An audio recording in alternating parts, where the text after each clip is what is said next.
ગુજરાતમાં ચૂંટણીનો માહોલ છે.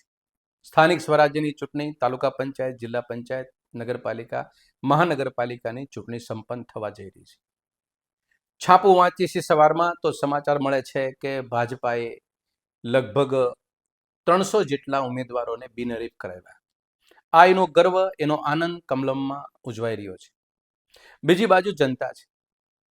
જનતા માટે આ વિકૃત આનંદ જનતા પણ ઉજવે એવો ભાજપાનો શિરસ્તો પણ કરી રહી છે.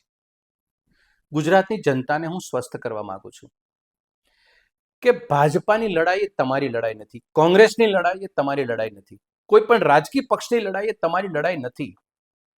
તમારી લડાઈ જે 30 વર્ષથી ભાજપાની સરકાર જે એકહથ્થું શાસન તમામ મોરચે ચૂંટણીઓ જીતતા જીતતા જે તમને જે ફલશ્રુતિ આપી છે એમાં તમારી જે ઘટ ખામી કે ઉણપ છે એ ફૂલફિલ કરવા માટેની તમારી આ સંઘર્ષની લડાઈ છે.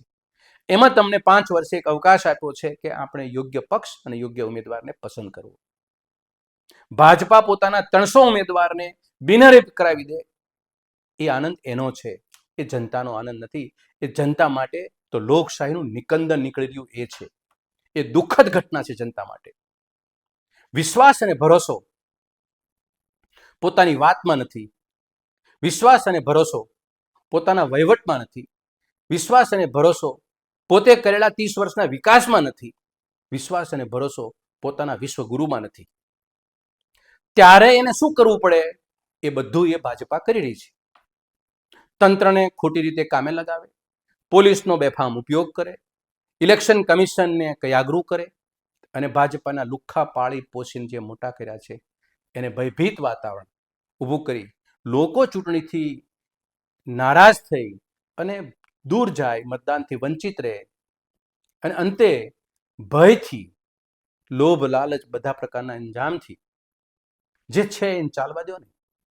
આમાં જનતા ન છૂટકે મજબૂર થઈને સૂર પુરાવે આ પ્રકારની લોકશાહીનું નિર્માણ ભાજપાની સરકારે કર્યું છે છેલ્લા 30 વર્ષમાં. હું ફરીને જનતાને સ્પષ્ટ કરવા માંગુ છું. મારો સવાલ શું, એક જનતા તરીકે મને 5 વર્ષના મારા ગામની અંદર ગટર ઉભરાય છે, મારા ગામની અંદર દરેક ઘરને પાણી મળે છે, પાણી મળે છે તો ચોખ્ખું મળે છે, રસ્તાઓ છે પાકા છે કે, ઇલેક્ટ્રિકની ફેસિલિટી, લાઇટની ફેસિલિટી બરાબર છે, ગંદકી, ગટર ઉભરાવી, ટ્રાફિક, સ્વચ્છતા, આ મુદ્દા ઉપર તમારી નજર છે તો એમાં કંઈક ખામી ખરાબી રહી છે? ગામડાઓની અંદર આરોગ્ય વિષયક ફેસિલિટી અને શિક્ષણની ફેસિલિટી છે, સુરક્ષાના પૂરતો બંદોબસ્ત છે. આ મુદ્દાને લઈને સ્થાનિક સ્વરાજ્યની ચૂંટણીઓ છે. આ મુદ્દાને લઈને આપણે એને મત આપવાનો છે, તમારો યોગ્ય પક્ષ ને તમારો યોગ્ય ઉમેદવાર. પણ ભાજપાની લડાઈ એ જનતાની લડાઈ નથી. આ એક સ્પષ્ટ બનાવવા માટે મારો એક સીધો સંદેશો છે. તમે જ્યારે ભાજપાની લડાઈને પોતાની લડાઈ સમજી જશો, કોંગ્રેસની લડાઈને પોતાની લડાઈ સમજી જશો, તેથી એવું સમજવામાં આવે સીધું જ તે કે તમારા પોતાના પ્રશ્નો ઉપર તમારું ધ્યાન નથી. અને જ્યારે કોઈ રાજકીય પક્ષ પોતાના નાટક, કારસ્તાન ને તરકટથી તમને તમારા પોતાના પ્રશ્નો ભૂલવી દે અને એના પ્રશ્નોને, એના પડકારને, એની લડાઈમાં તમને જોતરી દે એટલે લોકશાહીની તો નિકંદન નીકળી જાય, પણ જનતા પણ એક અધોગતિના રસ્તા ઉપરથી પસાર થઈ રહી છે. એનો અંજામ પણ સારો નથી. હું ફરીને આ વાત એટલા માટે સમગ્ર ગુજરાતની અંદર સ્થાનિક સ્વરાજ્યની ચૂંટણીમાં જેને મતદાન કરવાનું છે અને જે લોકશાહીને મજબૂત કરવા માટે, લોકતંત્ર ઉપર જેને ભરોસો છે, એ વ્યક્તિએ યાદ રાખવા જેટલી બાબતો કઈ છે. તમારો સગો, તમારો પરિવાર, અમારા સાથેનો સંબંધી આ નહીં. અમારા વિસ્તારની અંદર જે સ્થાનિક પ્રશ્નો છે, જે પડતર પ્રશ્નો છે, એનો નિકાલ કોણ લાવી શકે એમ છે, એના માટે કોણ સક્ષમ છે. વિચારધારાથી તમે એનાથી પ્રભાવિત છો તો એની પાસેથી તમે કામ કરાવી શકો એમ છો, એ વિશ્વાસ તમે એના પર મૂકી શકો એમ છો. એ 5 વર્ષ કામ કરશે, તમારી સાથે ઊભો રહેશે, કોઈ પણ પ્રકારના પોતાના નાટક, તરકટને, કારસ્તાનને આડા ધર્યા વિના જનતાની સુખમાં સુખ અને દુઃખમાં દુઃખી ભાગીદાર બનશે. તો એને મત આપો.